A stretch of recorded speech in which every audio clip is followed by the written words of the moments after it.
Bom, muito bom dia, Srs. Deputados. Vamos dar início aos nossos trabalhos. Eu quero, desde já, agradecer ao Sr. Governador do Banco de Portugal a pronta disponibilidade para participar hoje nos nossos trabalhos. Julgamos saber que teve de alterar a sua agenda para o efeito. Como ficou acordado em reunião da mesa e de coordenadores, esta reunião terá um formato mais reduzido. Não haverá, a primeira ronda não será de 8 minutos, mas de 5 minutos para cada grupo parlamentar, porque, como sabem, temos também marcada uma reunião para as 11h30 com o Sr. Ministro das Finanças e, portanto, convinha tentar não atrasarmos muito os nossos trabalhos. O Sr. Governador do Banco de Portugal está acompanhado pelo Dr. José Gabriel Queiró, pelo Dr. Bruno Proença e pela Dra. Marta Abreu.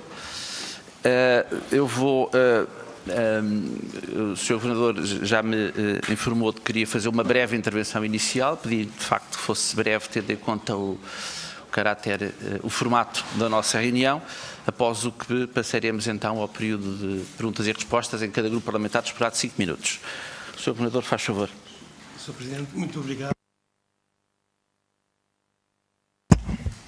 Repito, Sr. Presidente, muito obrigado. O meu bom dia para as senhoras deputadas e para os senhores deputados.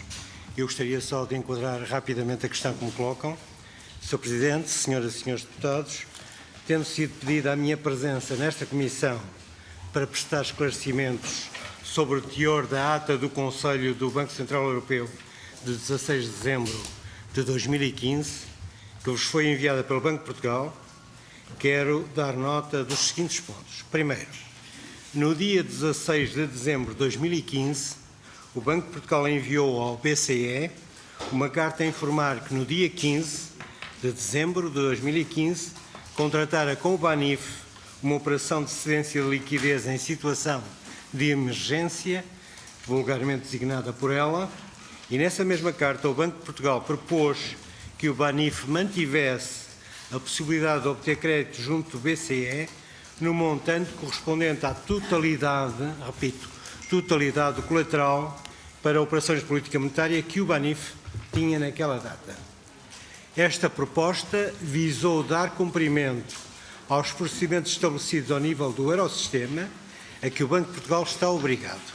Estes procedimentos estabelecem que quando um Banco Central Nacional dispõe de informação sobre uma contraparte que, de alguma forma, possa ser relevante para a sua participação nas operações de política monetária do Eurosistema, esse Banco Central deve transmitir essa informação ao Banco Central Europeu, incluindo uma proposta de atuação. A proposta de atuação do Banco de Portugal não é diferente das que têm sido seguidas por outros bancos centrais nacionais em situações idênticas. Isto é, trata-se de aplicar a regulamentação geral aplicável. Terceiro, a proposta do Banco de Portugal não teve na capacidade de financiamento do BANIF, na medida em que permitia que o BANIF continuasse, primeiro, a utilizar todo o colateral elegível de que a instituição dispunha e que era elegível para as operações de política monetária do Eurosistema. Repito, todo o colateral disponível. Segundo, permitia utilizar em operações de assistência de emergência, assistência de liquidez de emergência, as chamadas ELAs, outros ativos de garantia que não eram elegíveis para as operações de política monetária e que poderiam ser usados junto do Banco de Portugal. Quarto, o Conselho do BCE optou, no entanto, por uma orientação restritiva. Em particular, e conforme decorre da deliberação do Conselho de Governadores transmitida a esta Comissão, o BCE não isentou o BANIF do cumprimento das reservas mínimas, o que permitiria, se tivesse sido aceito, aumentar a liquidez do BANIF, como tinha aliás sido proposto pelo Banco de Portugal, e em segundo lugar o BCE decidiu a suspensão do acesso do BANIF às operações de política monetária com efeitos imediatos a partir de 21 de dezembro, caso o banco não tivesse sido vendido ou resolvido. Quinto, O Banco de Portugal não informou o Governo que tinha apresentado esta proposta ao Conselho do BCE, nem o podia fazer. Repito, nem o podia fazer. De facto, os membros do Conselho do BCE não podem, sublinho, não podem, por imposição das normas do Sistema Europeu de Bancos Centrais e do seu Código de Conduta, divulgar ou discutir previamente com as autoridades nacionais questões que vão ser decididas no Conselho, nomeadamente as questões que digam respeito ao exercício do mandato do BCE em matérias de política monetária. Repito, não podem, estão vedadas pelas regras aplicáveis. Sexto, a confidencialidade dos documentos preparatórios e das propostas a discutir no Conselho é uma condição inseparável do princípio da independência estabelecido no artigo 130 do Tratado sobre o Funcionamento da União Europeia, esse artigo 130 que diz que o Banco Central Europeu, os bancos centrais nacionais ou qualquer membro dos respectivos órgãos de decisão, em que se inclui o Governador do Banco de Portugal, não podem solicitar ou receber instruções das instituições, órgãos ou organismos da União, dos governos dos Estados-membros ou de qualquer outra entidade. As instituições, órgãos ou organismos da União, bem como os governos dos Estados-membros, comprometem-se a respeitar este princípio e a não procurar influenciar os membros dos órgãos de decisão do Banco Central Europeu ou dos bancos centrais nacionais no exercício das suas funções. Estive a citar o artigo 130 do Tratado. Sétimo, o Banco de Portugal comunicou a decisão do Conselho do BCE ao Ministério das Finanças no dia 17 de dezembro de 2015, isto é, no dia logo a seguir. Oitavo, por último, gostaria de reiterar que a documentação do BCE relacionada com o BANIF, que o Banco de Portugal remeteu a esta Comissão no passado dia 12 de abril, corresponde à autorização de divulgação que nos foi comunicada pelo BCE.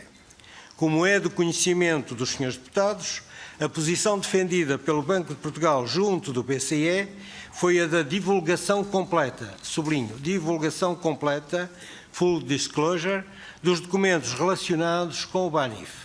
Portanto, a atitude do Banco de Portugal é de transparência total.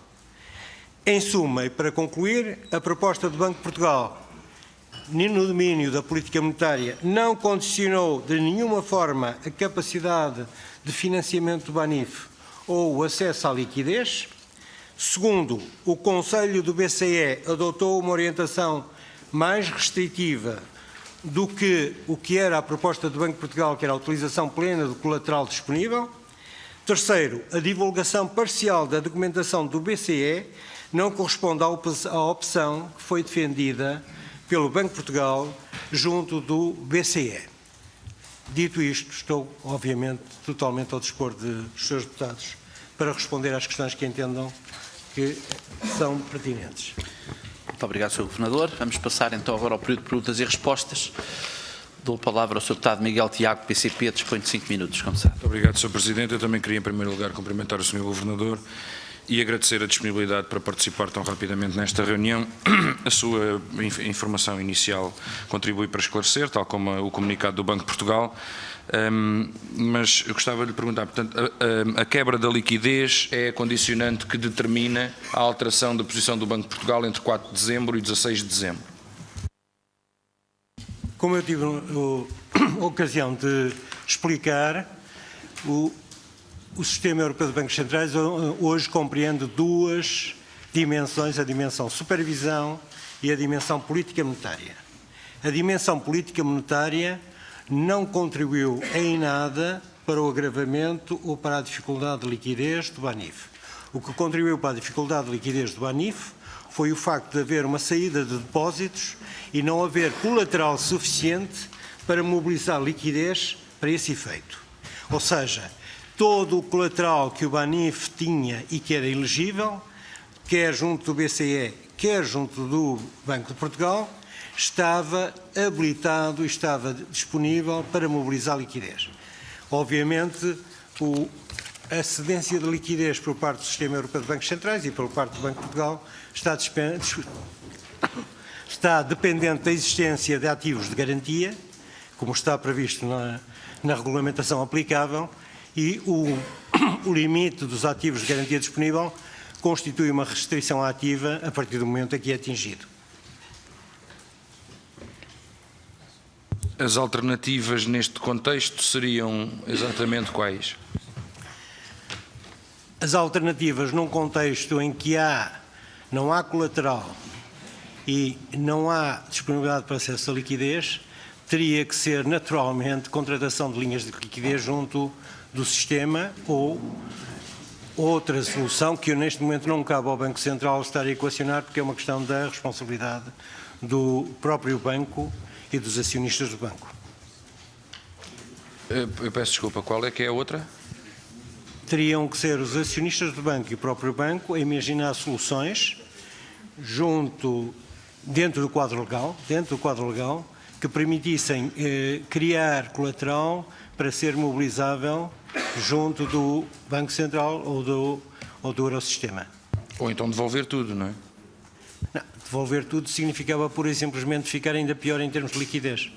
Mas pergunta quais eram as alternativas hipotéticas. Sr. Governador, o Governo, certamente, o Ministro Mário Centeno disse aqui nesta Comissão que a solução que o Governo preferia e que entendia ser a mais adequada era a do Banco de Transição, era a opção para um Banco de Transição. Essa opção foi discutida certamente com o Governador do Banco de Portugal. Como lhe digo, essa opção foi discutida no âmbito do BCE no braço supervisão, porque o BCE hoje tem dois braços, política monetária e o braço supervisão, foi discutida no âmbito do braço supervisão e os membros da Comissão Executiva que representam o BCE no âmbito do braço supervisão tiraram a conclusão de que não havia condições para criar um banco de transição. Não posso ir além deste ponto porque me encontro na obrigação de respeitar o dever de confidencialidade relativamente às discussões que tiveram lugar no quadro do BCE. É porque a banca tem direito a um Estado dentro do Estado, não é? Há a democracia e depois há a banca, que é alheia a tudo isso e que não presta contas a ninguém.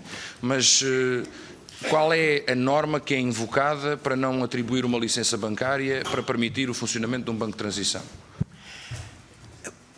A criação de um banco de transição depende de duas condições. Primeiro, depende da existência de uma decisão nesse sentido e depende da autorização e da atribuição de uma licença bancária pela Autoridade de Supervisão Europeia, ou seja, pelo Mecanismo Único de Supervisão.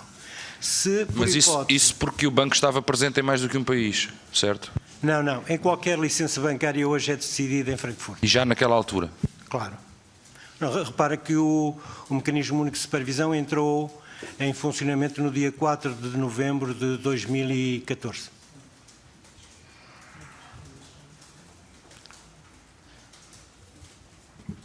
Dizia, eu interrompi-o, que há duas condições para a atribuição da licença bancária e eu interrompi-o. Primeiro é a constituição da instituição em si e a segunda é a dotação dessa instituição como licença bancária.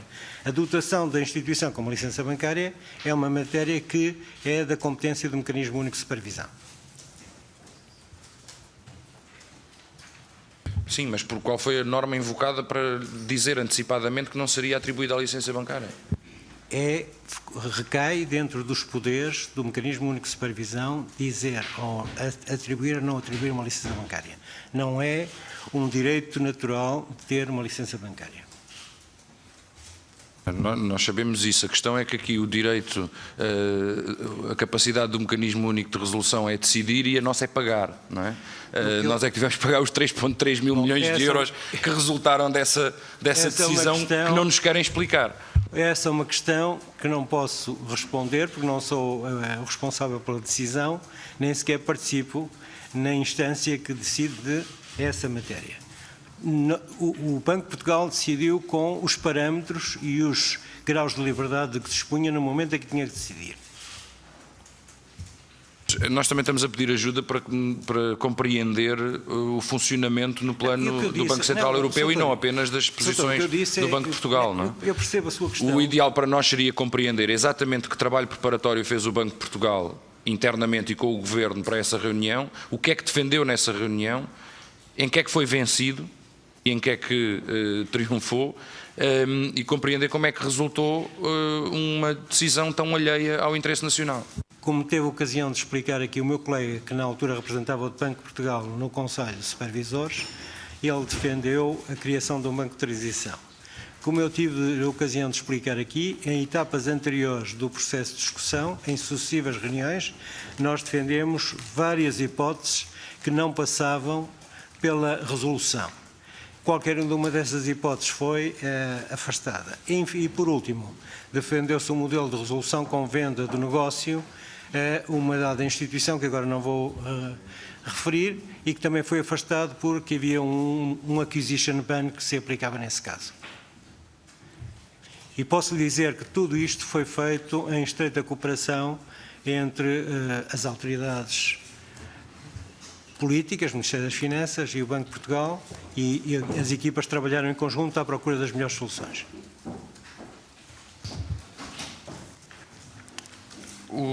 Nós já percebemos que o Banco de Portugal não pode informar as autoridades portuguesas, o que é uma situação que ilustra muito bem a forma como se tem vindo a construir esta supervisão bancária europeia, mas eu gostava de lhe perguntar, não sei se é matéria de opinião ou se é matéria de facto, independentemente da proposta que o Banco de Portugal levaria ao Conselho de Governadores, a decisão com que o Governo seria confrontado seria a mesma? Ou haveria outros graus de liberdade caso o Banco de Portugal tivesse apresentado outra proposta? Não, é preciso perceber o seguinte, e aliás isso foi explicado na informação que foi enviada à CPI, é preciso explicar o seguinte: quando o total de uma assistência de liquidez de emergência ultrapassa os 500 milhões, o Banco Central Nacional, não é o Banco de Portugal, é o Banco Central Nacional, qualquer que ele seja, tem um dever de notificação e depois há um prévio, exatamente, porque há uma notificação a posterior de 2 dias no caso de valores inferiores a 500 milhões e está sujeito a uma decisão. Esta decisão depende do Conselho de Governadores do BCE. Obviamente que o Conselho de Governadores depende, por sua vez, das propostas da Comissão Executiva. Portanto, a lógica é esta: o Banco Central Nacional faz uma proposta, faz uma notificação, defende aquilo que deve defender, que acha que deve defender.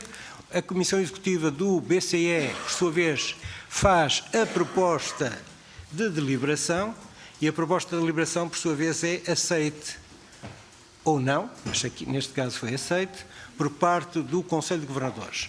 O que eu lhe posso dizer é da nossa proposta, porque não posso ir além disso. A nossa proposta era muito simples: manter a elegibilidade de todo o colateral que estava disponível para ir a operações de política monetária. Segundo, isentar o banco da reserva mínima de caixa de forma a aumentar a margem de liquidez disponível.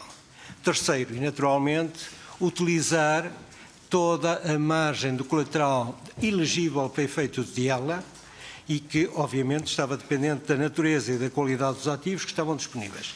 Isto foi o que nós apresentamos. A decisão foi restritiva, no sentido que não acolheu o que o Banco de Portugal propôs. O Banco de Portugal, pura e simplesmente, propôs que não houvesse nenhuma restrição ativa resultante do colateral disponível, resultante da decisão de política monetária, porque todo o colateral disponível deveria ser utilizável. Faço notar, no entanto, que dado que o colateral, e era uma pequeníssima parte que não ficou disponível para efeitos de operações de política monetária, dado que esse colateral podia ser usado e foi usado em termos dela, o que há apenas é uma transmissão para o plano de transferência de cedência de liquidez do Banco de Portugal de uma pequena parte do colateral que passou a não ser usado no plano europeu. Uma pequena parte, muito pequena, mas que não perdeu, por isso, a capacidade de mobilização de liquidez, só que no plano nacional e não no plano do Eurosistema. Ainda assim, mas a questão que lhe fiz, e obrigado por explicar, mas a questão que lhe fiz foi se o Governo, independentemente da proposta que o Banco de Portugal ali apresenta, se o Banco de Portugal tivesse apresentado outra, o Governo teria outra opção, o Ministro das Finanças teria outra opção? Ou a opção que o Governo toma é alheia à sugestão que o Banco de Portugal ali propõe? Ou melhor, se o Banco de Portugal até tivesse conseguido todas as partes da sua proposta, isso faria alguma diferença? Não alterava nada por uma razão simples, porque a liquidez que não esteve disponível, e foi uma pequeníssima parte, através do Eurosistema, passou a ser recuperada através da ELA no plano nacional. Portanto, para tornar claro, não é o acesso à política monetária que determina a evolução do banco. O que determina a evolução do banco é a parte de supervisão prudencial e, obviamente, uma parte que tem a ver com a insuficiência de colaterais para mobilizar liquidez, mas essa é uma parte resultante, digamos, da questão que se colocava em termos de prudenciais. Só tenho mais duas perguntas, julgo que serem breves. Referiu há pouco que o Conselho de Supervisão do BCE, o braço, como referiu, é que foi determinante na não atribuição de uma licença bancária, até porque era essa era uma competência desse braço. A nossa informação, contudo, nesta comissão de inquérito, se a memória não me está a falhar, não é totalmente coincidente com isso. Portanto, a informação que temos é que no Conselho de Supervisão teria sido decidido precisamente o contrário e que 17 pisos acima é que teria sido tomada uma decisão que inviabilizava aquela que o próprio Banco de Portugal tinha defendido no braço de supervisão. Pode-nos só explicar essa diferença? Primeira coisa, eu não posso, por lei, não posso divulgar o que se passou nas discussões. Posso divulgar é o que o Banco de Portugal defendeu. E o Banco de Portugal foi consistente, quer no Conselho de Supervisão, quer no Conselho de Governadores, e defendeu exatamente a mesma coisa.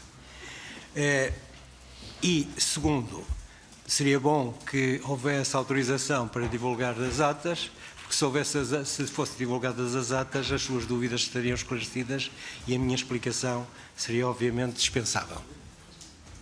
Mas não nos pode comunicar exatamente em que termos é que foi feita a tal decisão do Conselho de Supervisão que não permite a atribuição de licença bancária?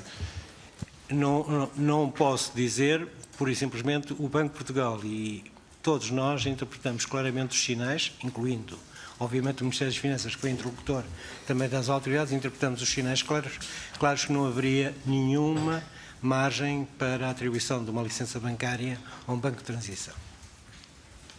Não posso ir além disto, como lhe digo, gostaria muito de poder, mas porque isso só reforçaria a minha posição, mas não é o meu interesse que deve sobrepor-se a qualquer outro, é o quadro legal é que eu estou obrigado.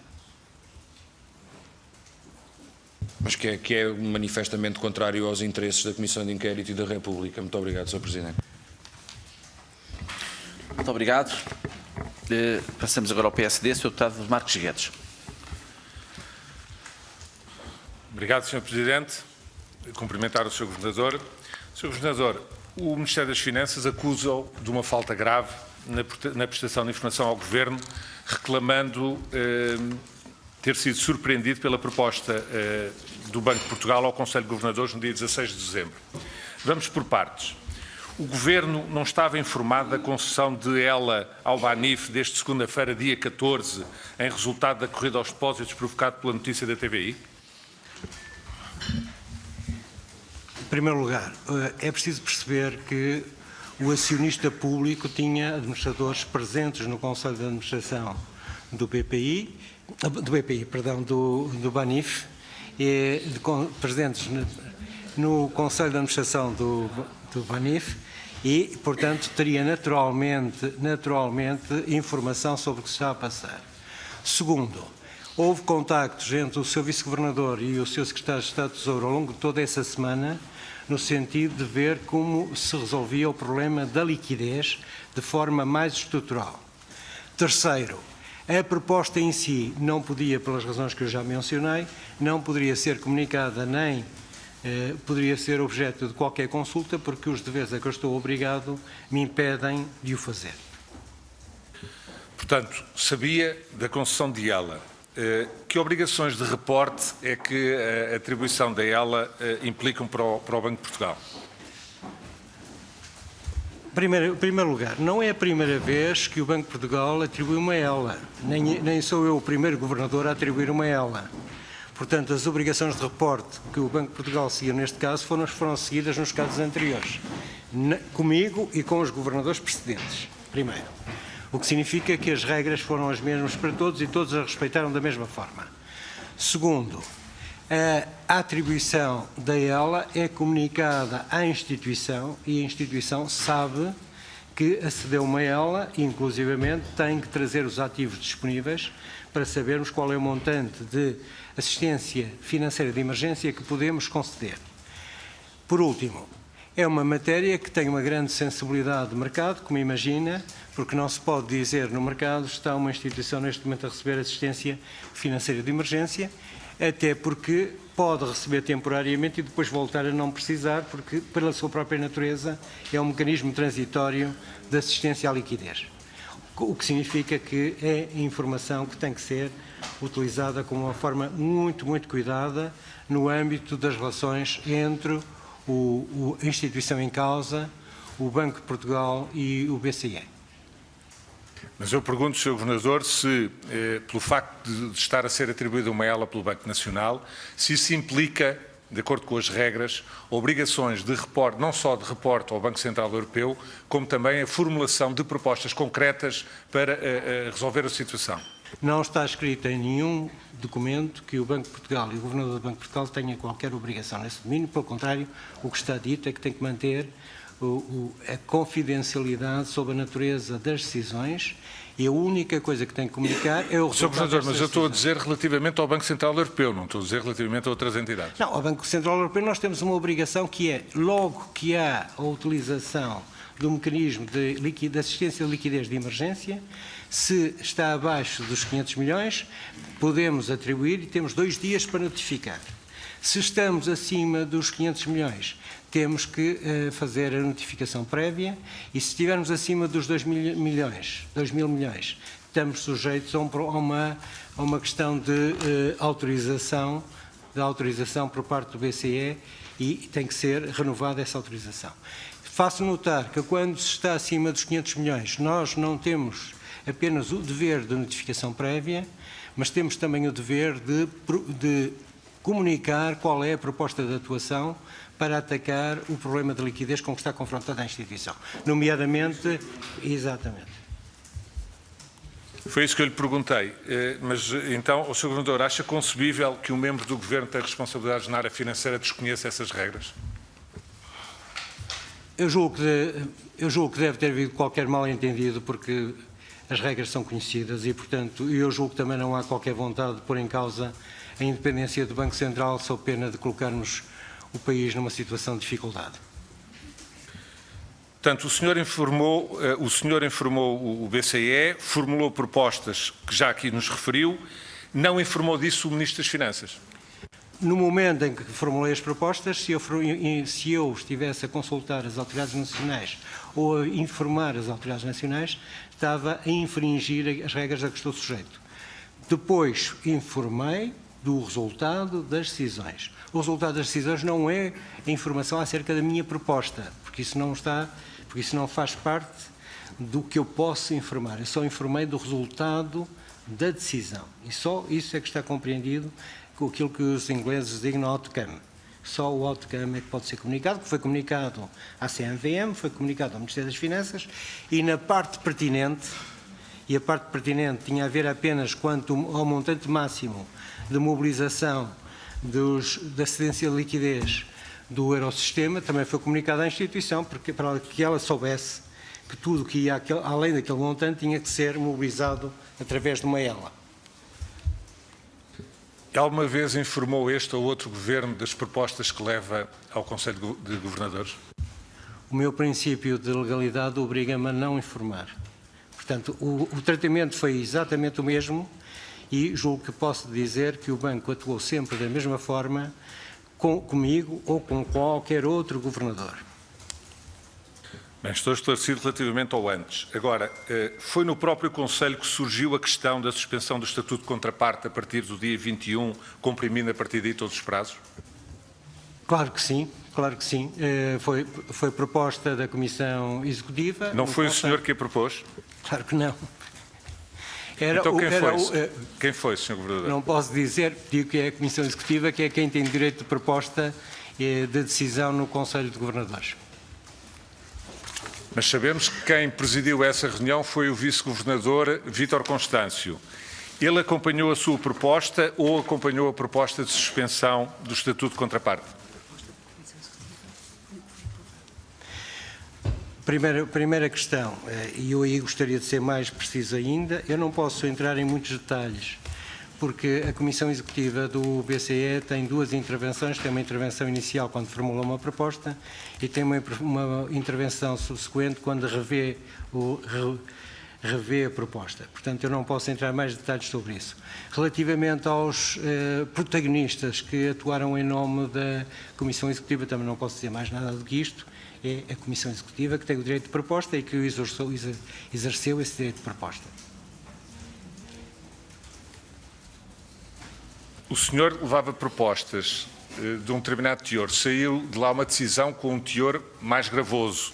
Qual é que é o efeito, em termos de Banif, daquilo que de mais gravoso foi decidido pelo Conselho? O efeito da decisão relativamente ao Banif, em termos de disponibilidade de liquidez, é apenas o de passar por uma pequena parte do Mas Eurosistema. esta era a sua proposta que o senhor levava. Eu estou a dizer qual o efeito acrescido daquilo que foi acrescentado no próprio Conselho que teve que ver com a suspensão do Estatuto de Contraparte a partir de segunda-feira. Criou a primeira suspensão, que é um elemento, é uma guilhotina muito importante, obviamente, que fica para a segunda-feira seguinte. Introduziu, não aceitaram a isenção das reservas mínimas de caixa, portanto, que é um elemento também de menor flexibilidade. E, por último, ao não permitir o acesso à liquidez do Eurosistema pela totalidade do colateral disponível, remeteu uma parte pequena do colateral para a utilização da ELA, e a utilização da ELA é mais cara do que a utilização dos mecanismos de financiamento do Eurosistema, o que significa que agrava o custo de financiamento, mas que é marginal, digamos assim. O Banco de Portugal informa na quinta-feira o Governo. Teve nessa altura alguma manifestação de desagrado ou recriminação ao Banco de Portugal? Eu não tive nenhuma reação do lado do Ministério das Finanças. Gostaria de informar que na quinta-feira eu continuava em Frankfurt, foram os meus colegas que estavam aqui em Lisboa que prepararam a comunicação a meu pedido, como é óbvio, e que eu saiba não houve nenhuma comunicação a mostrar menor satisfação ou menor agrado, nem tinha que haver, quer dizer, é uma comunicação que é soberana da parte do Conselho de Governadores. Não teve nenhuma recriminação, mas propôs ao Governo alguma alternativa à concessão de liquidez através da ELA para resolver o problema do Banif? O que se passou foi que desde segunda-feira havia contactos entre a Secretaria de Estado do Tesouro e o Vice-Governador, que estará cá e que depois explicará a questão, sobre a possibilidade de encontrar formas complementares de liquidez que permitissem ultrapassar a situação em que o Banif se encontrava. Não tinham a ver com a política monetária, nem poderiam ter a ver, porque as questões de política monetária têm a sua sede e o seu procedimento próprio. Explique-me só uma coisa, Sr. Governador. Para a assistência de liquidez normal do Eurosistema, é preciso apresentar determinado tipo de colaterais. Para a ELA, que é decidida pelo Banco Nacional, são outro tipo de garantias. Que tipo de garantias é que são necessárias, é que o senhor pode aceitar para a ELA, que o Eurosistema não aceita para a liquidez normal? No caso das ELAs, o Banco Central está autorizado a aceitar garantias de menor valia, mediante a aplicação de fatores de desconto que garantam que o banco não sofre uma perda em caso de incumprimento. Mas posso aceitar, e aceitamos, tudo o que o BANIF tinha disponível e que era elegível à luz da regulamentação aplicável.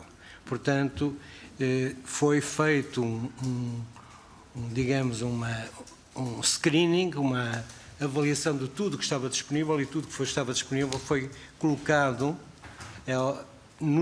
digamos, no total dos ativos elegíveis, e nós sabíamos qual era esse montante, estávamos a trabalhar com esse montante.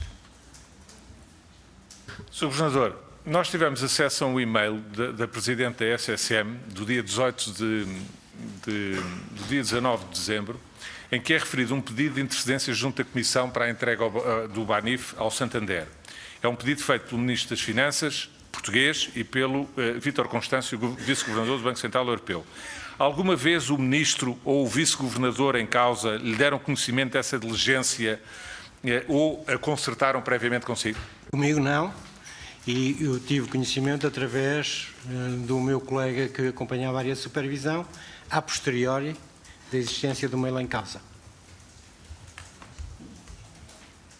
E também não teve conhecimento de uma reunião que houve na véspera, dia 17 de dezembro, quinta-feira, em Frankfurt, com o Primeiro-Ministro e o Ministro das Finanças, com o Governador, o Dr. Mário Draghi? Não, o Sr. Mário Draghi, 5 minutos antes de receber o Sr. Primeiro-Ministro, teve a delicadeza de me informar que ia receber uma delegação portuguesa. Mas o Governo não? É muito difícil dizer sim ou que se não. Eu julgo que não fui informado, mas não era necessariamente obrigatório que me informassem. Era obrigatório, era de cortesia que o Sr. Mário Draghi, dado que eu faço parte do Eurosistema, me informasse que iria receber o Sr. Primeiro-Ministro, o que ele fez. Eu faço notar que nunca nesse contacto foi mencionado o BANIF como motivo de conversa. Bom, parece que há muita falta de informação do Governo para consigo e, eventualmente, o senhor, por razões que aqui explicou, para com o Governo. Mas o Ministro das Finanças português deu-lhe nota de um e-mail que recebe na segunda-feira, no sábado, dia 19, de manhã, da Daniel Nui, em que diz para não se perder tempo com outras soluções e avançar para o Santander. Deu-lhe nota deste e-mail? Não, eu só tomei conhecimento desse e-mail através do Dr. António Varela, que era o responsável pela supervisão e que me informou sábado por volta das 10 e quase 11 da manhã da existência desse e-mail. Portanto, também não foi o Ministro que lhe enviou. Então, mas ao conhecer esse e-mail, porque é que o Banco de Portugal, ao avançar com a resolução, além do Santander, convida também o Banco Popular?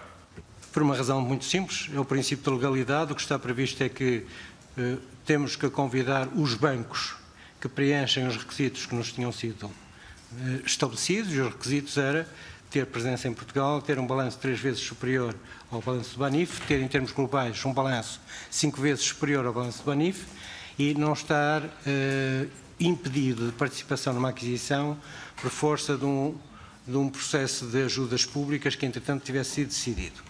As duas únicas instituições que estavam disponíveis para esse efeito eram o Santander e o Popular, e eu convidei o Santander e o Popular. Relativamente ao Popular, posso dizer que quando se tornou claro, que foi à meia-noite de sexta-feira, que o processo de venda voluntária não se iria concretizar, há, da minha parte, duas iniciativas. Uma primeira, que é pedir para verificar que, de facto, não se vai concretizar. Segunda, enviar um e-mail ao Presidente do Banco Popular, dizer, não explicando o porquê, mas dizendo que seria toda a conveniência que ele mandasse, que ele pedisse uma missão para vir a Lisboa falar com o Banco de Portugal, porque precisávamos falar com ele. E isso aconteceu? Estiveram em Lisboa. Não falaram comigo, não era comigo que tinham que falar, mas... No sábado? No sábado, ao início da tarde, certamente. Eles vieram de Madrid expressamente para falar com a nossa equipa. Sr. Governador, confirme só se de facto o Banco de Portugal desconhecia em absoluto qualquer negociação entre o Governo e o Santander para a subscrição de dívida pública portuguesa que vai ocorrer no mês de fevereiro. Como eu tive a ocasião de informar por escrito à Assembleia da República, suponho que em resposta a um dos pedidos de um dos grupos parlamentares, nós não tínhamos nenhuma informação sobre essa questão e, portanto, nem tínhamos que ter. Portanto, estávamos perfeitamente alheios a esse processo. Sr. Governador, uma última questão.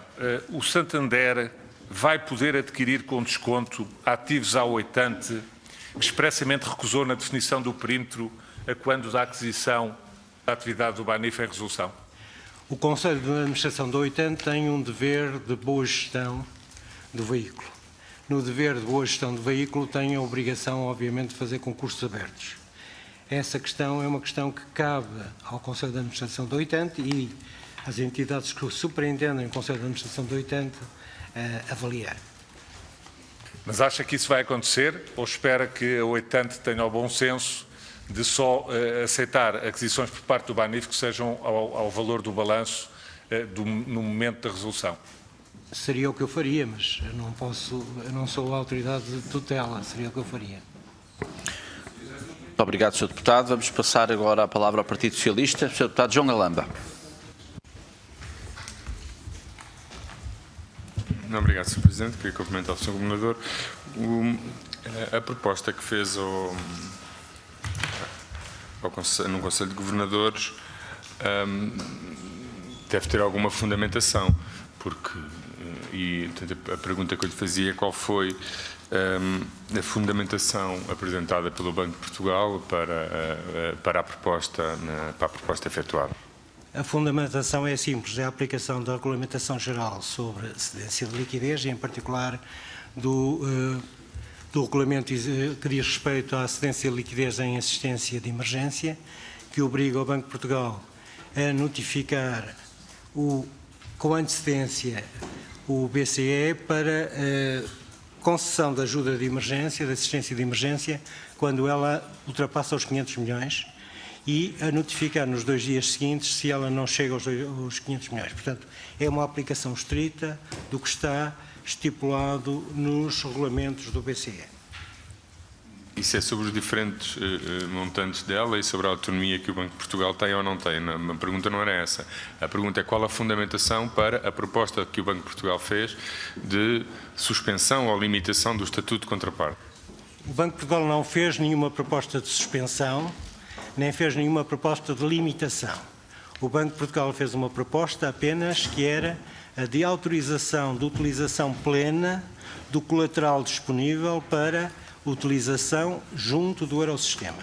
E, portanto, como as regras dizem que nós temos que dar uma indicação de quais são os montantes previsíveis de mobilização, o que nós pedimos foi que o montante máximo de mobilização, dado o colateral disponível para operações do Eurosistema, fosse mobilizável. E, além disso, pedimos, naturalmente, que o montante previsto para a utilização de ela fosse acomodado dentro da decisão, porque, caso contrário, a instituição não teria a liquidez de que necessitaria nos dias subsequentes. E isto é visto não só para aquele dia, mas para a evolução dos dias seguintes, em função de uma carência de liquidez que se tinha manifestado e de uma evolução da saída de depósitos. É apenas isto. Mas a pergunta, porque agora estava a qualificar detalhes da proposta. O que eu estou a dizer é o que é que fundamenta a existência da proposta. Porque o que está na ata truncada que nós temos é que o Conselho de Governadores aprovou a proposta apresentada pelo Banco de Portugal para limitar o acesso do Banif à liquidez do Eurosistema. É o que está no ponto A o primeiro ponto legível na ata. Portanto, a pergunta é o que é que fundamentou esta proposta que foi o Banco de Portugal que apresentou? Não, o que eu lhe disse e o que eu disse aqui foi que a proposta do Banco de Portugal não corresponde à proposta decidida, certo? Segundo, que nos termos da regulamentação geral aplicável há 3 categorias e a primeira categoria é dizer qual é o nível de mobilização de liquidez junto ao Eurosistema. Terceiro, o nível que nós solicitamos não correspondia a nenhuma restrição ativa, porque era exatamente igual ao máximo de colateral e ao máximo de liquidez que o banco poderia mobilizar junto do Eurosistema. Portanto, a palavra limitação resulta apenas do facto de que as decisões que o Eurosistema toma têm 3 categorias. A primeira categoria é eu diria, a mais simples, é estabelecer um plafond. E o plafond não significa que seja um plafond ativo ou uma restrição ativa. O Sr. Governador já falou aqui das diferenças entre o acesso à liquidez normal do Eurosistema e às elas, falou de que os haircuts são diferentes, o custo é diferente, mas houve uma característica da ELA face à liquidez tradicional do Eurosistema que não referiu, que é o risco é inteiramente nacional. É ou não é verdade? Por essa razão é que nós estávamos interessados em utilizar ao máximo a liquidez que poderia ser fornecida pelo Eurosistema. Porque a liquidez que era fornecida pelo Eurosistema é risco partilhado. A liquidez que é fornecida pelo Banco de Portugal é risco próprio. Se nós estamos a defender que o máximo de liquidez possível fosse atribuído ao BANIF em função do colateral disponível, em função das garantias disponíveis, estávamos a salvaguardar ao máximo o interesse do Banco de Portugal em matéria de partilha de risco. Mas é verdade que no acesso à liquidez normal do Eurosistema o risco é partilhado por todo o Eurosistema e que no ELA o risco é exclusivamente nacional, assumido em termos nacionais pelo Banco Nacional e, portanto, essa é, se quisermos, a principal diferença entre os dois acessos à liquidez. Existe uma mutualização de risco por todo o Eurosistema e o outro existe uma nacionalização do risco que fica a cargo do Banco Central Nacional. Não é a principal diferença é que um tem caráter de emergência e o outro não tem. Um tem natureza rotina, o outro não tem, exatamente porque um tem caráter de emergência, obriga a autoridade nacional a justificar e a explicar em que condições é que está a fazer uso desse mecanismo e exatamente também porque esse uso desse mecanismo significa assunção de risco no plano nacional e porque o Sistema Europeu de Bancos Centrais está preocupado com a solidez do conjunto dos bancos, tem um dever de supervisionar a assunção de risco por cada um dos bancos centrais nacionais. E pergunto-lhe, eu também tem algum dever de não sobrecarregar desnecessária ou exageradamente o risco que os contribuintes portugueses ou que o país tem em determinadas operações, ou não?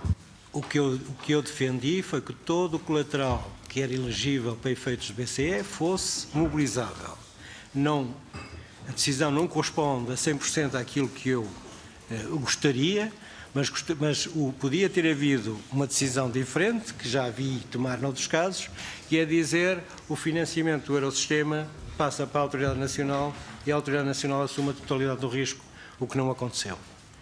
E o que aconteceria no quadro da suspensão do Estatuto de Contraparte, se ela viesse a tornar-se efetiva. Há pouco disse que confirmou que todos sabemos que, obviamente, o Banco de Portugal e o Ministério das Finanças estiveram em estreita articulação durante todo este processo, o processo do BANIF, entenda-se, não apenas nestes dias, mas tiveram ao longo de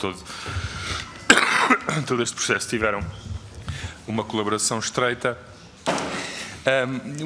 E aquilo que parece um pouco estranho, o Sr. Governador há bocado confirmou que tinha havido procura de soluções junto do Gabinete do Sr. Secretário de Estado de Tesouro e Finanças, de soluções alternativas. E a pergunta é que soluções alternativas eram essas? Não me cabe a mim dizer, caberá ao Sr. Secretário de Estado se quiser, porque senão estarei a entrar em áreas que não competem, mas soluções que correspondem a um fornecimento de liquidez através de linhas adequadas, que não estivesse sujeito a um crédito overnight, que é o caso de uma linha de fornecimento de liquidez, de assistência de liquidez de emergência. Uma assistência de liquidez de emergência é uma assistência que se renova todos os dias e em que o Conselho de Administração do Banco de Portugal tem todos os dias de tomar decisão de atribuir ou não essa assistência. O que é diferente de ter alguém que no quadro do sistema bancário, está disponível para lhe oferecer uma linha a 30, a 60 ou a 90 dias e lhe oferece por via de uma linha monetária interbancária, lhe fornece essa segurança. O facto de ser uma linha overnight significa que é necessariamente uma linha que tem uma natureza contingente.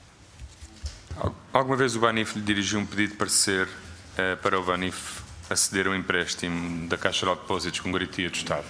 Não dirigiu a mim, dirigiu ao meu colega vice-governador, no dia 18, sexta-feira, meio da manhã, um pedido de parecer. Todavia, esse pedido de parecer teria que ser encaminhado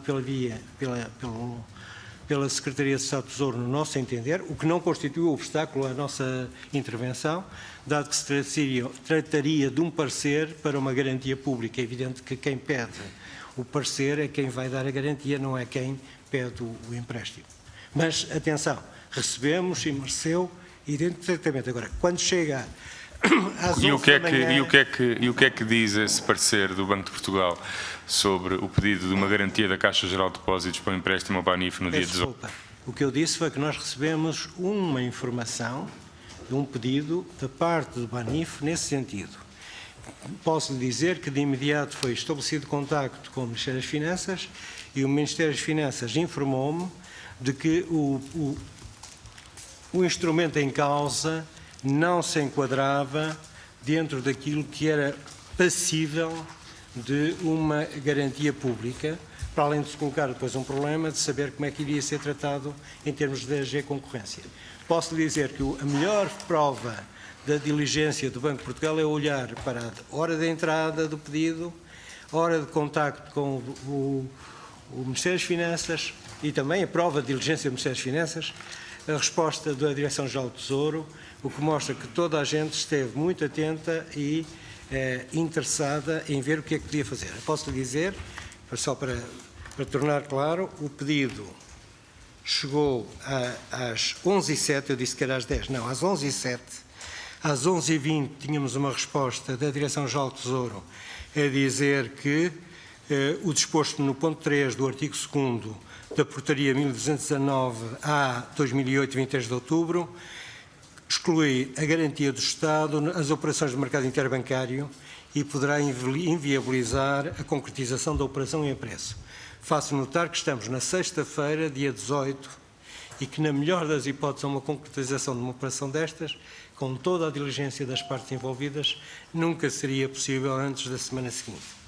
Mesmo que... Sr. Governador, eu repeti a pergunta que fiz há pouco e que eu penso que não me respondeu, que foi, perante o pedido do Banif, de um empréstimo com garantia pública, um empréstimo da Caixa Geral de Depósitos com garantia pública, qual foi o Banco de Portugal deu ou não um parecer, e se deu o parecer, o que é que disse exatamente o Banco de Portugal? Eu estou-lhe a fazer esta pergunta, Sr. Governador, porque é para nós um pouco estranho que numa semana em que o Banco de Portugal propõe a limitação do Estatuto de Contraparte ao Eurosistema, esteja ao mesmo tempo a substituir risco que era do Eurosistema por risco nacional e ao mesmo tempo que faz isso, portanto substituir o Eurosistema normal por elas, e ao mesmo tempo que faz isso ainda parece que houve diligências da parte do Banco de Portugal junto da Secretaria de Estado do Tesouro para, não contente com ter transferido o risco que era do Eurosistema para o nacional, ainda em cima disso propor à Secretaria de Estado do Tesouro e Finanças que conceda uma garantia à Caixa Geral de Depósitos, ou uma garantia, um empréstimo ao Banif com garantia da Caixa Geral de Depósitos. Não me entendeu certamente. Não entendeu certamente. Primeiro, o Banco de Portugal fez, em termos de política monetária, o que tinha a fazer para dar assistência de liquidez ao Banif e fê-lo de forma proativa.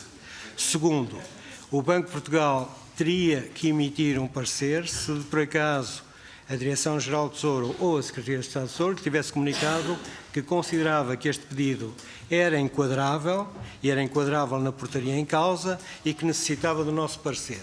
Nós, pouco depois de recebermos o pedido, recebemos imediatamente uma informação a dizer que não era enquadrável e, portanto, como é que nós íamos dar um parecer sobre uma coisa que não era enquadrável e que não tinha um pedido formal. Quando nós emitimos um parecer, temos e aliás verificam isso noutros casos, temos um pedido da Sra. Secretária de Estado do Tesouro, no passado, do Sr. Secretário de Estado no Tesouro, no presente, se tivesse acontecido, a dizer, temos este pedido, nós estamos disponíveis se o Banco de Portugal der um parecer favorável.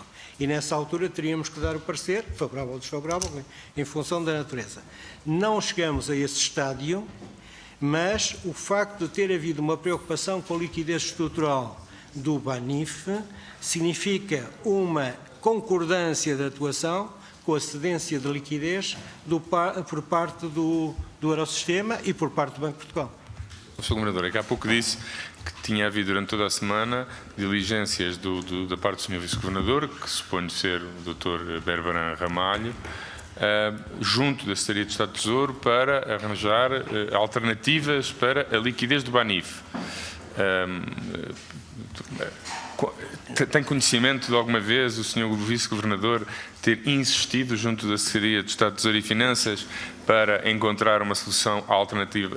Esta pergunta parece-me relevante porque é um pouco estranho, no mesmo momento em que é o próprio Banco de Portugal que faz uma proposta para transferir, que tem como consequência inevitável transferir parte do risco do Eurosistema para o país, esse mesmo Banco de Portugal tenha a fazer diligências junto da Secretaria de Estado do Tesouro para tentar encontrar alternativas de liquidez para o banco que implicam garantias públicas. Por isso é que eu lhe estou a perguntar isto. É um pouco estranho, Sr. Governador. Sr. Deputado, gostaria de salientar o seguinte: quer a ela, quer outra forma de fornecimento de liquidez, teria o mesmo tipo de garantia pública, porque no final a garantia pública existe. Segundo, em termos de tempo e rapidez de resposta, a ela, exatamente como um mecanismo de emergência, tem o tempo e rapidez de resposta necessária, assim haja colateral, para acudir a qualquer situação de insuficiência de liquidez. Terceiro, no quadro desta solução, era natural que, pensando em soluções mais estruturais, mais sustentáveis, nós estivéssemos preocupados em que o BANIF encontrasse linhas de financiamento com duração e estabilidade e que não dependessem do Eurosistema. E por isso mesmo, o que acontece é que o Banco de Portugal falou com o Governo sobre medidas alternativas para fortalecer a liquidez do BANIF e, ao invés daquilo que se pensa, há uma grande consistência entre o facto de estar a fornecer liquidez e, ao mesmo tempo, estar a pedir uma solução estrutural para essa mesma liquidez. Quanto a um possível empréstimo de uma instituição financeira, foi uma possibilidade que começou a ser equacionada antes da primeira operação ELA, que teve lugar no dia 15 de dezembro. Todavia, só na sexta-feira, 18 de dezembro, é que o Banco de Portugal teve conhecimento por mail de uma proposta do Conselho de Administração do BANIF, que obviamente não tinha que ser dirigida porque o Banco de Portugal não é a entidade mutuante e, portanto, não é a entidade que permite o mútuo, e com pedido de parecer. O pedido de parecer, obviamente, tinha que ser pedido por parte das instâncias oficiais que vão emitir uma garantia correspondente. Nessa altura, como percebem, quando às 11h08 da manhã nós recebemos isto e às 11h20 recebemos uma clara indicação de que não seria enquadrável dentro do regime geral de garantias, e além disso ainda havia um problema de integração na política da DG Concorrência, já não tinha sentido emitir o parecer. Todavia, se tivéssemos recebido um pedido de parecer das entidades competentes para emitirmos o parecer, tê-lo-íamos feito como seria nosso dever. Sr. Governador, é que... Sr. Deputado, já excedeu o seu tempo, peço-lhe que conclua. O Sr. Governador fala do empréstimo como se o Banco de Portugal tivesse sido surpreendido. A minha pergunta era, como referiu no início, que o Sr. Vice-Governador estava ativamente junto da Secretaria de Estado de Tesouro e Finanças a procurar alternativas. A única coisa que eu estranho é que, ao mesmo tempo que essas diligências estavam a acontecer, o próprio Banco de Portugal propunha, junto do Conselho de Governadores, a transferência de uma parte significativa do risco do Eurosistema para Sr. Deputado, eu nunca propus isso, nunca disse isso, e não pode ler nada nesse sentido. O que eu digo é que nunca foi restrição ativa de cedência de liquidez o acesso à liquidez do Eurosistema e do Banco de Portugal. Segundo, o Banco de Portugal propôs que todo o colateral disponível para efeitos de acesso ao Eurosistema fosse mobilizável. E se propôs isso, significa que não propôs nenhuma limitação, propôs exatamente o acesso à liquidez pelo montante do colateral disponível. E como tinha que, naturalmente, para cumprir as regras do Eurosistema indicar qual era o montante máximo é aquele que era mobilizável e foi o que nós pedimos que nos fosse atribuído. Não foi, mas foi essa a nossa decisão. Muito obrigado. Vamos passar ao Bloco de Esquerda, a Sra. Deputada Mariana Mortágua. Muito obrigada, Sr. Presidente. Também queria cumprimentar o Sr. Governador. Eu só queria, e pegando no sítio onde a discussão ficou, que me confirmasse que na segunda-feira, dia 14, o Banco de Portugal contactou a Secretaria de Estado das Finanças para que a Caixa Geral de Depósitos pudesse disponibilizar uma linha de liquidez ao BANIF. O que o Banco de Portugal fez no dia 14, e que o seu Vice-Governador terá a ocasião de explicar, foi manifestar a preocupação com a situação de liquidez do banco e tentar encontrar soluções estruturais do ponto de vista de garantia de liquidez.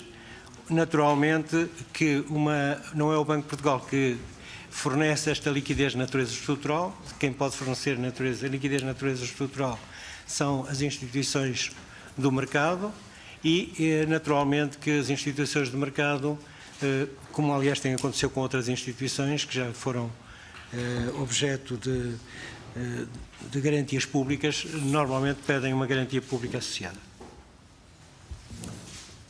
Eu gostaria de saber se no dia 14 o Banco de Portugal contactou a Secretaria de Estado das Finanças a propor uma linha de financiamento da Caixa Geral de Depósitos ao BANIF.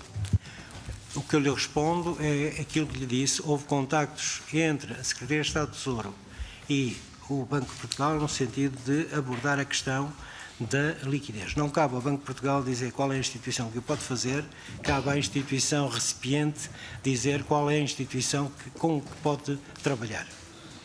E, portanto, o Banco de Portugal nunca propôs à Secretaria de Estado das Finanças uma linha de financiamento por parte da Caixa Geral de Depósitos.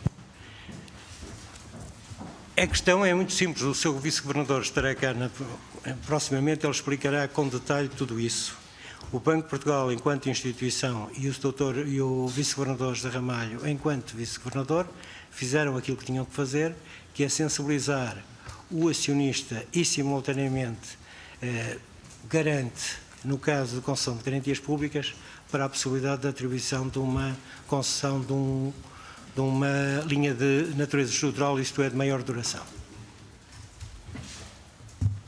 Sensibilizar quer dizer propuseram à Secretaria de Estado essa linha ou não propuseram e falaram de uma linha geral, ou o Governador do Banco de Portugal não sabe e deixa a responsabilidade para o Vice-Governador? Senhora Deputada, o que eu lhe posso dizer é que qualquer pedido de apoio tem que vir da instituição que é apoiada e nunca é imposta nem decidida pelo Banco de Portugal.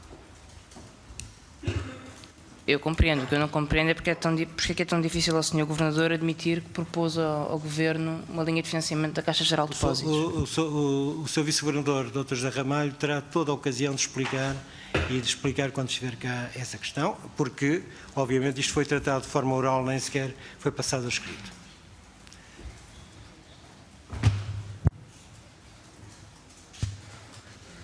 Eu penso que ficou mais ou menos claro. Eu gostaria de tentar perceber, porque não percebo através dos documentos, qual é que foi exatamente a evolução do BANIF nos montantes de exposição a ela e ao Eurosistema. Ou seja, como é que diminuiu uma para subir a outra? E em que dias, para termos uma noção desta evolução? Com todo o gosto, dir-lhe-ei, com todo o gosto, logo que encontro a tabela que tenho para o efeito. O BANIF, no dia 14, tinha um apoio de 1.164 milhões de operações de política monetária, isto é, excedência de liquidez. No dia 15, 1.155 e nessa altura tinha já 300 de ELA. No dia 16 passou a ter 1.256 de apoio do Eurosistema com 500 de ELA. No dia 17 passou a ter 1.145 do Eurosistema com apoio de ELA de 785. Aliás, por isso é que era necessário ter a discussão no Governing Council. E no dia 18 passou a ter 1.109, que resulta obviamente do cap que foi introduzido pela decisão do Governing Council. e passou a ter um saldo dela, ou seja, uma assistência financeira da ELA de 1.000 milhões. O que significa que houve uma transferência de alguns dos ativos de garantia que estavam junto do Eurosistema para junto do Banco de Portugal, de forma a poder mobilizar mais elas. Eu só não percebi qual era a exposição ao Eurosistema no dia 18. Era 1145? 1109. No dia 18... E a ela era 1.000 milhões, era isso? 1145. E no dia 18, 1.000 milhões de saldo ela.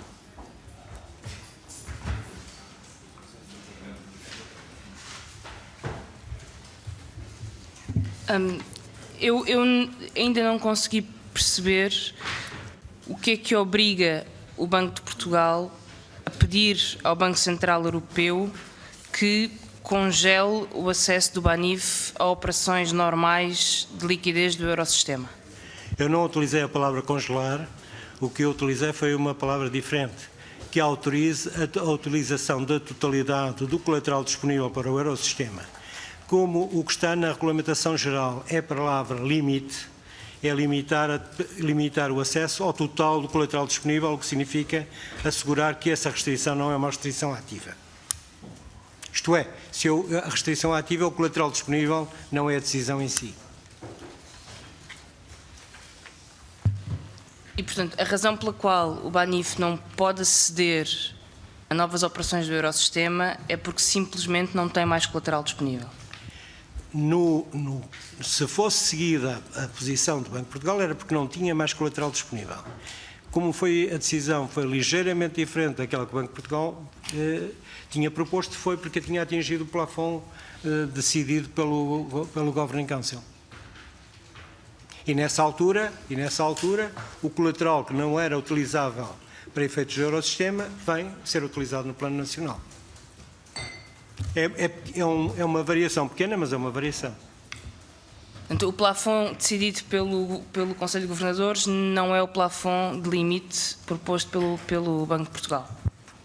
O que eu disse foi o plafond que nós propunhamos era a totalidade do colateral disponível para operações do Eurosistema.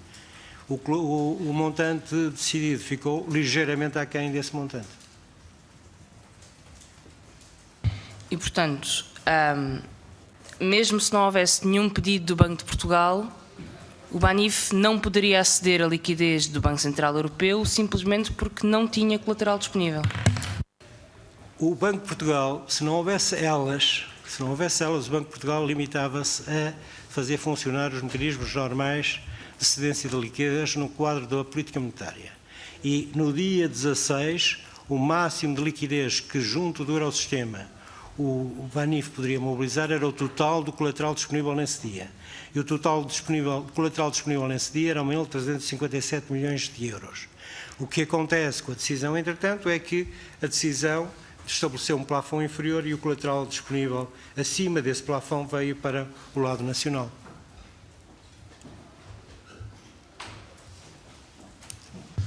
Eu percebi isso. Estou a tentar compreender a utilidade do pedido do Banco de Portugal. Ou seja, mesmo se não houvesse um pedido do Banco de Portugal, uma vez esgotado o colateral, não seria possível ao BANIF aceder a operações de cedência de liquidez. Se não houvesse pedido do Banco de Portugal, o Banco de Portugal não podia conceder a ela, e isso era o essencial, porque a ela, nesse momento, ou seja, na quinta e sexta-feira, já teria que assumir o montante de 785 e 1.000 milhões, e isso era importante. E o Banco de Portugal aí tem que necessariamente ter o acordo do Governing Council.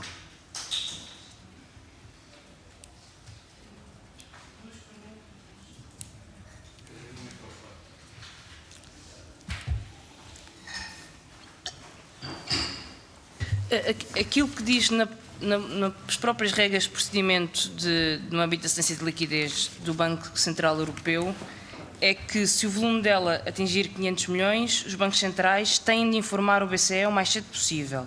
Exato. Mas, caso o volume total ceda aos 2.000 milhões, então há um poder de veto. Exato. Com 2/3 dos votos. O que quer dizer que a única coisa que os 500 milhões requereriam é um pré-aviso ao Banco Central Europeu.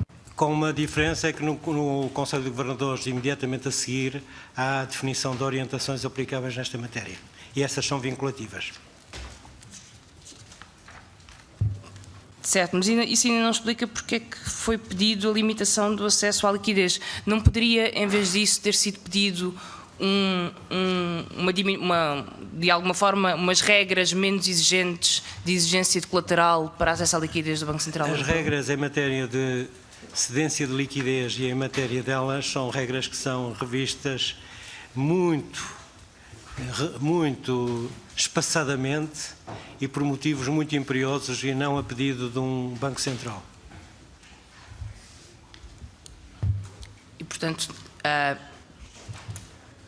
ter regras de colateral menos exigentes nunca foi uma possibilidade, nem nunca foi um pedido que o Banco Central português tenha feito. Nem o Banco de Portugal, nem nenhum outro Banco Central, porque seria um pedido sem, digamos, sem qualquer viabilidade, dadas as regras existentes e a regulamentação geral aplicável. E o Banco de Portugal pede para limitar o acesso à liquidez do Banco Central Europeu, porque essa era a única forma de conceder elas acima de 500 milhões? Não é nada disso. Peço desculpa, não me entendeu. O Banco de Portugal diz ao BCE que pretende que todo o colateral disponível para efeito do Eurosistema seja mobilizável.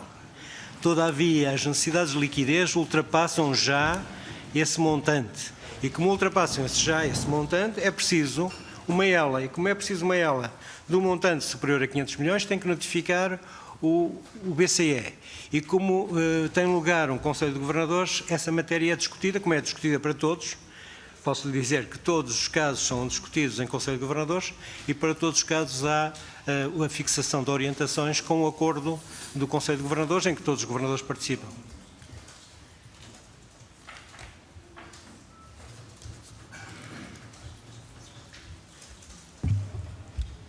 Eu continuo a não compreender porque é que isso requer pedir o limite ao acesso à liquidez. Portanto, ou há colateral ou não há. Se há, enquanto houver, o banco pode aceder, mesmo tendo ela. Ou estou a ver Posso isto. lhe dar um exemplo muito simples. Não é nosso e não posso citar o Banco Central, mas houve um Banco Central que ainda recentemente propôs um limite inferior ao montante do colateral disponível para acesso a operações do Eurosistema, porque entendeu que essa era a melhor política do ponto de vista da gestão da política monetária europeia. Não cito o banco, mas isso faz parte das prerrogativas quer do Conselho de Governadores, quer do Banco Central.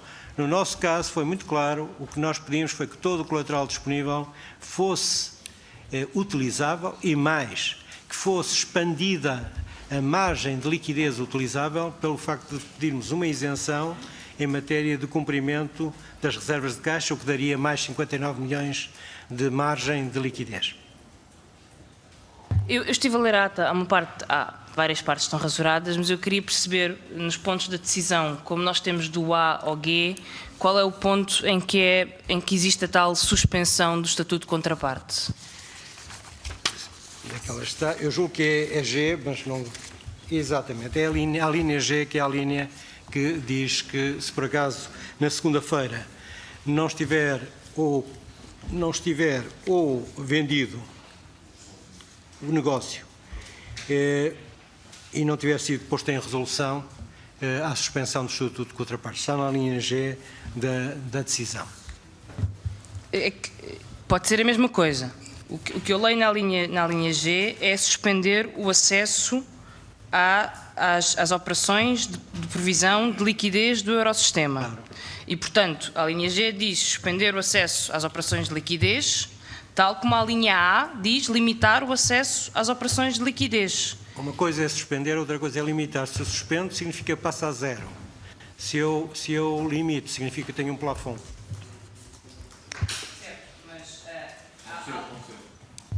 A linha F diz que o Banco de Portugal deve monitorizar a implementação dos pontos B e C e submeter ao Banco Central Europeu, sem atrasos, qualquer informação que provoque uma reavaliação do Estatuto de Contraparte. E diz claramente Estatuto de Contraparte. Por outro lado, a linha G, o que diz é suspender o acesso a operações de liquidez do Eurosistema. Significa... As mesmas operações que o Banco Central tinha proposto limitar. E, portanto, esta interpretação diz que o Banco de Portugal propõe limitar o Estatuto de Contraparte, digamos assim, e o Banco Central Europeu propõe suspender o Estatuto de Contraparte. Não, o que está dito é o seguinte: entre o dia 16 e o dia 21 podia acontecer alguma coisa de excepcional. O Banco de Portugal teria a obrigação de informar o BCE se acontecesse alguma coisa excepcional e para isso tinha que fazer um acompanhamento muito próximo de tudo o que estava a passar. Não há aqui nada de contraditório nestas alíneas. Chama a atenção que o Banco de Portugal apenas propôs, e nem muito, a utilização total do colateral elegível, a isenção das reservas de caixa, de forma a ainda poder aumentar em cerca de 59 milhões o montante de liquidez disponível. Só para clarificar isto, é que para mim não é claro que suspender o acesso às operações de liquidez do Banco Central Europeu seja equivalente a suspender o Estatuto de Contraparte. Porque, e termino, e era isto que eu queria que concordasse ou não, mesmo se o Banco Central Europeu suspendesse o acesso à liquidez e implicasse a devolução dos 1.000 milhões que o Banif ainda lá tinha, a devolução desse dinheiro libertaria colateral que permitiria ao Banif aceder a elas nesse montante. E, portanto, poderia ter havido simplesmente uma substituição de liquidez do Banco Central Europeu por elas. Porque o que eu estou a ler aqui não é a suspensão do Estatuto de Contraparte, mas a alteração da contraparte do Banco Central Europeu para o Banco de Portugal. Senhora Deputada, tenho todo o gosto em responder a essa questão. O facto de suspender o Estatuto de Contraparte significava que tínhamos que substituir o financiamento do Eurosistema por elas. A questão que se colocava aí era de saber se a liquidez que poderíamos fornecer, tendo em conta o colateral disponível, era suficiente para fazer face às necessidades de liquidez do banco.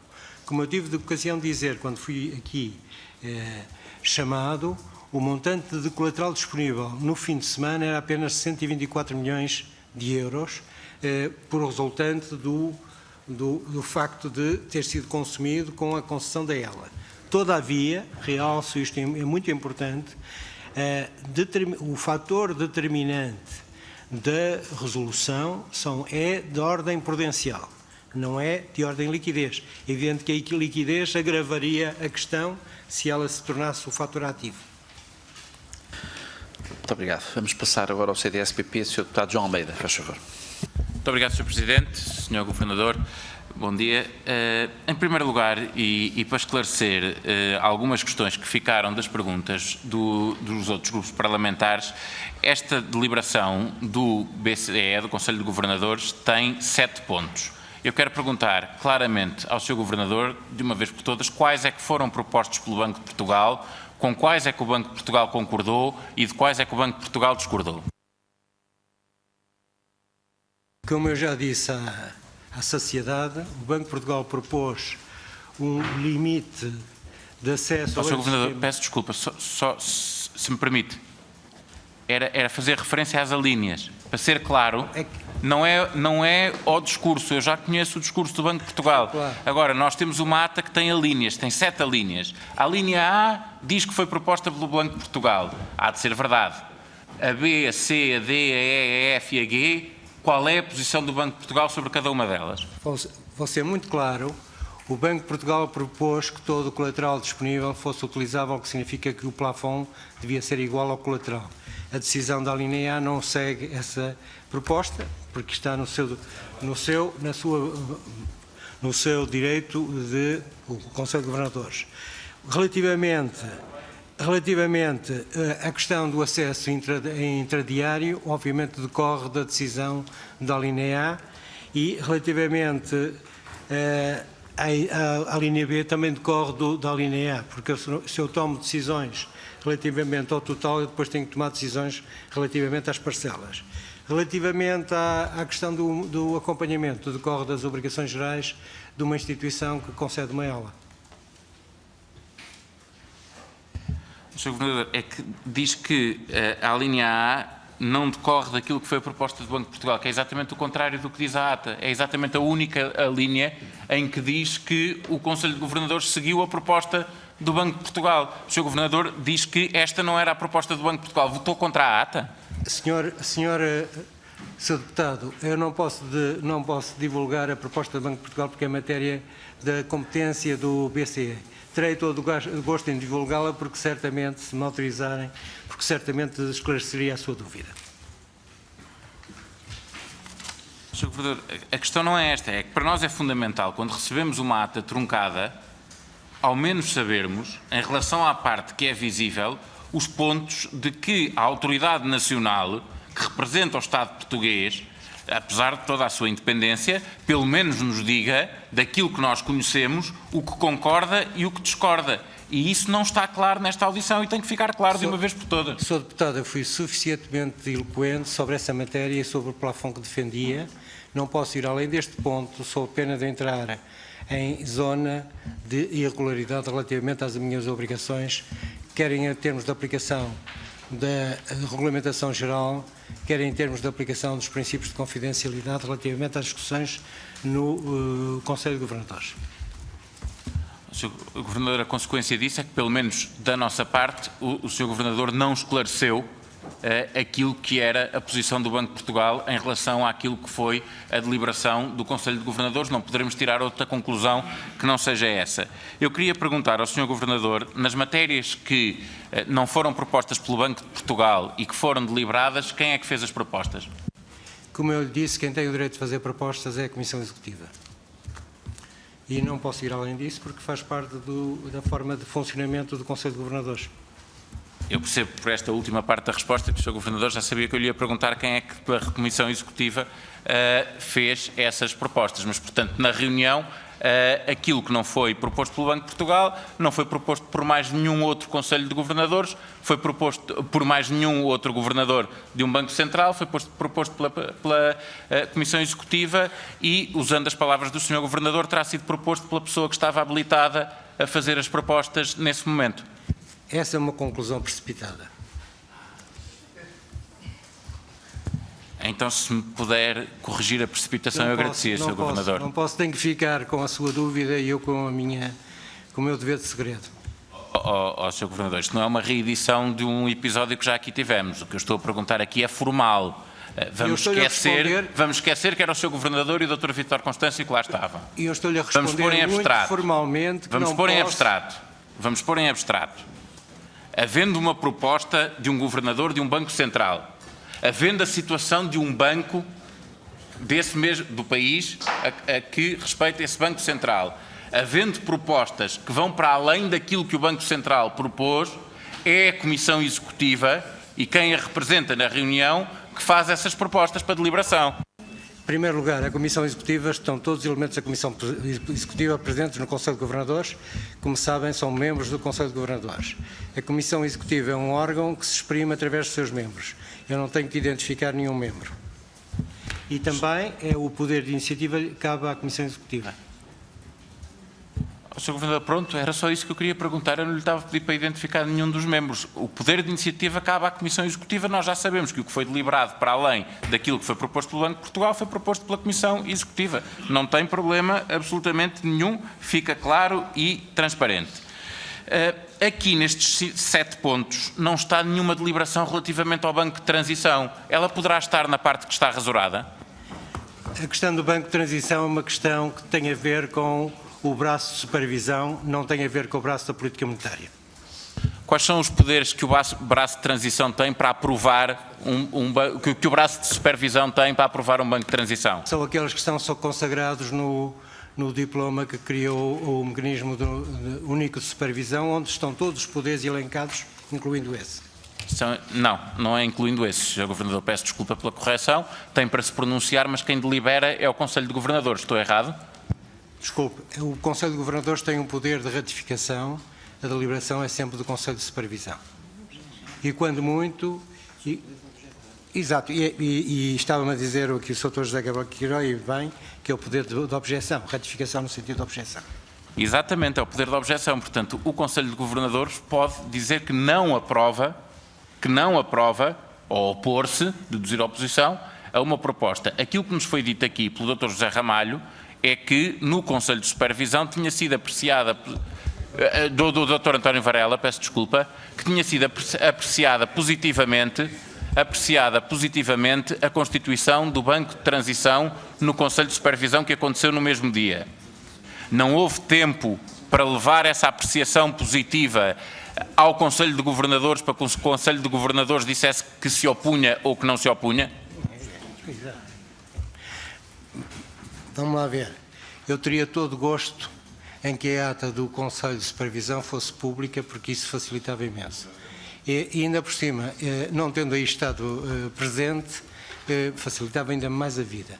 O que lhe posso dizer é que a orientação clara que foi transmitida por quem comanda o Conselho de Supervisão foi: não há lugar para um banco de transição, e essa mesma informação foi transmitida aos governadores nessa sessão, que não era simultânea, contrariamente ao que foi dito, foi sucessiva, porque os membros do Conselho de Supervisão, que são também membros do Conselho de Governadores, estiveram presentes nesta deliberação. Isso é ótimo, Sr. Governador, porque se foi sucessiva, justifica ainda mais que aquilo que é discutido numa possa ser apreciado na outra. E, portanto, tendo esta Comissão informação de que o Conselho de Supervisão se pronunciou favoravelmente relativamente à constituição do Banco de Transição, nós temos de continuar a insistir no esclarecimento se o Conselho de Governadores apreciou ou não essa proposta. Está a tirar conclusões sobre uma decisão que não consta das conclusões. Pronto, já conseguimos ao menos que se pronunciasse sobre uma questão das conclusões, afinal não é assim tão difícil poder revelar informações. Basta que isso ponha em causa a posição do Banco de Portugal e já percebemos que as informações, afinal, podem ser divulgadas. Doutor, eu queria perguntar... Eu disse claramente que a única matéria que pode ser objeto de divulgação é o outcome, isto é, as conclusões, e mesmo aí sujeitas digamos, a autorização do BCE, o que, como sabem, foi o caso relativamente às conclusões. Muito bem. Eu, como estou a terminar o tempo, vou fazer as restantes perguntas todas de uma vez e assim o Sr. Governador pode responder. A primeira questão é: o Sr. Governador referiu a lealdade do Presidente do BCE, Mário Draghi, que o informou da reunião que teve com o Sr. Primeiro-Ministro. Eu pergunto-lhe se foi beneficiário de igual consideração e lealdade por parte de outros elementos da Comissão Executiva do BCE que tenham tido intervenção neste processo e se mais algum membro da Comissão Executiva do BCE lhe comunicou alguma intervenção que tenha tido neste processo. Segunda questão, relativamente à CMVM. A comunicação que o Banco de Portugal enviou à CMVM suscitou da parte da CMVM um pedido de esclarecimento sobre se duas realidades eram cumulativas ou não eram cumulativas. Porque é que o Banco de Portugal não respondeu a este pedido da CMVM, que a CMVM considerava que era importante? Terceira questão, na conference call de sexta-feira, que ocorreu no Banco de Portugal, esteve presente o Santander, não esteve presente o Banco de Portugal. Uma vez que essa conference call ocorreu no Banco de Portugal e que a responsabilidade era a responsabilidade nesse momento do Banco de Portugal enquanto entidade de resolução, porque é que esteve presente um dos bancos que poderia vir a adquirir o BANIF e não esteve presente o outro? A última questão é: a que horas de sábado é que o Banco de Portugal, o seu Conselho de Administração, deliberou a resolução? Primeira questão, relativamente à reunião, certamente quem esteve terá todo o gosto em esclarecer a questão. Eu não estive presente, como disse. Segunda questão, relativamente à deliberação, como sabem, a deliberação de um processo de resolução é uma matéria que juridicamente exige preparação adequada e exige a preparação das respectivas peças. O facto de ter havido uma proposta de resolução que foi submetida ao Conselho de Administração significa que todo o sábado de manhã foi necessário que os nossos serviços jurídicos e os nossos serviços de supervisão e os nossos serviços de resolução se tivessem debruçado sobre o caso de forma a fundamentá-lo. Isto não altera em nada a necessidade de ser diligente, tendo em conta o curto espaço de tempo que nós tínhamos para responder ao problema, e nem pode daí inferir nem menos diligência do Banco de Portugal, nem menos diligência do Ministério das Finanças. Eu só perguntei a que horas é que foi deliberado, Sr. Governador? Foi deliberado durante a tarde, exatamente porque a partir desse momento tínhamos as peças necessárias para tomar a deliberação. Então, Sr. Presidente, só porque, se calhar porque eu fiz as perguntas todas de uma vez, o Sr. Governador não pôde anotar todas. faltou resposta a duas. Uma era se beneficiou da mesma lealdade de outros membros da Comissão Executiva do BCE, como aconteceu com o Sr. Mário Draghi, e, portanto, se mais algum membro da Comissão Executiva o informou de intervenção que tenha tido no processo, e a segunda tinha a ver com os esclarecimentos à CMVM. Relativamente à questão da CMVM, a carta que nós enviamos à CMVM era suficientemente esclarecedora. Aliás, a decisão do próprio Conselho de Governadores é esclarecedora quando diz, a partir do momento em que um dado de facto tem efeito. Isto é preciso perceber. Segunda questão, posso lhe garantir que a minha relação com todos os membros da Comissão Executiva do BCE é boa e se pauta por princípios de cordialidade e boa relação. Muito obrigado. Srs. Deputados, como dispomos de alguns minutos em relação à hora que está marcada para a reunião com o Sr. Ministro das Finanças, se algum dos Srs. Deputados quiser ainda colocar alguma questão adicional, faremos um bloco único de questões que o Sr. Governador responderá. Portanto, pergunto, temos o Sr. Deputado João Almeida, o Sr. Deputado Miguel Tiago, o Sr. Deputado Emanuel Ortágua, o Sr. Deputado Eurico Brilhante Dias. Vamos seguir o Sr. Deputado Marcos Guedes. Portanto, todos os grupos parlamentares querem colocar questões, vamos seguir então a ordem com que iniciámos esta reunião. Portanto, quer dizer, temos um tempo estabelecido, 3 minutos para cada um. Eu pedia, se fosse possível, economizar algum tempo para podermos concluir a reunião dentro da hora prevista. Sr. Deputado Miguel Tiago, faz favor. Muito obrigado, Sr. Presidente. Julgo que não levarei os 2 minutos. Não tenho nenhuma questão para o Sr. Governador. Já percebemos que não responde também, independentemente dos motivos que o levam a não responder, a verdade é que não responde. E, portanto, eu queria reiterar, junto do Sr. Presidente, a necessidade de obter 2 documentos que o PCP requereu, nomeadamente as atas não truncadas nas partes que dizem respeito às decisões sobre o BANIF, do Banco Central Europeu, quer do Conselho de Supervisão, quer do Conselho de Governadores. Esses documentos são fundamentais para nós percebermos, enfim, pelo menos para podermos esclarecer alguns aspectos da intervenção do Sr. Governador de hoje e da intervenção tida aqui de António Varela, porque aparentam ser muito contraditórios. Portanto, ter esses 2 documentos que já solicitámos e também aproveitar para pedir ao Sr. Presidente que nos possa dizer se houve alguma resposta por parte do Banco Central Europeu quanto a esses 2 documentos, não tendo havido qualquer resposta, solicitar ao Sr. Presidente para que possa, enfim, usando os meios que tem ao seu dispor, pressionar o Banco Central Europeu no sentido de contribuir para o sucesso e para o bom trabalho desta Comissão. Muito obrigado. Sr. Deputado Luís Marcos Guedes. Obrigado, Sr. Presidente. Era só um pedido de esclarecimento que eu acho que é útil. Eu percebo que o Sr. Governador tem as regras de confidencialidade que de resto resultam dos regulamentos, portanto não são de conhecimento público e eu conheço-as bem. Mas queria só, porque, como o Sr. Governador compreenderá, isso é importante para nós, queria só colocar uma questão à qual acho que o Sr. Governador pode dar uma resposta clara, que é a ata que foi disponibilizada pelo Banco Central Europeu relativamente à reunião do Conselho de Governadores, vem, não como aqui vem dito, truncada, não há truncagem nenhuma, vem barrada em vários dos seus itens. E a questão que eu queria colocar ao Sr. Governador é se a parte que está barrada diz respeito a Portugal ou diz respeito a outras coisas. Sr. Deputado Eurico Brilhante Dias, faz favor. Bom dia, Sr. Presidente. Bom dia, Sr. Governador. 2 perguntas muito simples. A primeira é, já percebemos que o Sr. Governador e o Banco de Portugal procuraram que fosse utilizado todo o colateral, sem prejuízo da sede, no caso do BCE na política monetária ou no caso das elas, para que o banco tivesse liquidez.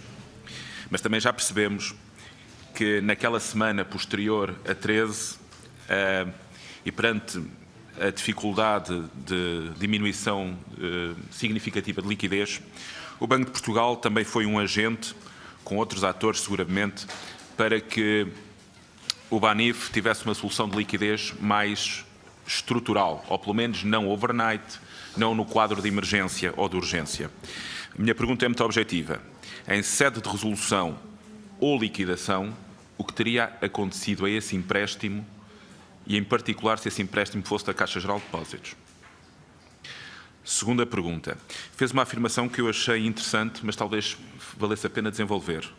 Disse que a resolução é de ordem prudencial, afastando esta ideia de que a resolução foi tomada por uma questão ou por uma mera questão de liquidez. E essa pontualização é importante para esta comissão de inquérito. Muito obrigado. Sra. Deputada Mariana Mortágua. Obrigada, Sr. Presidente. Rapidamente, eu acho que há algumas questões que não ficaram muito esclarecidas. A primeira é esta questão do Estatuto de Contraparte. Eu não leio em lado nenhum nesta ata, pode estar na parte truncada, mas nós temos as conclusões todas, a decisão de suspender o Estatuto de Contraparte do banco. Não está simplesmente escrito. O que está escrito é suspender o acesso às operações de liquidez do Banco Central Europeu. E, portanto, eu queria saber quando é que foi decidido e onde é que está formalmente decidido que o Estatuto de Contraparte será retirado. Porque é isso que é um dos argumentos que é dado para forçar a resolução do banco.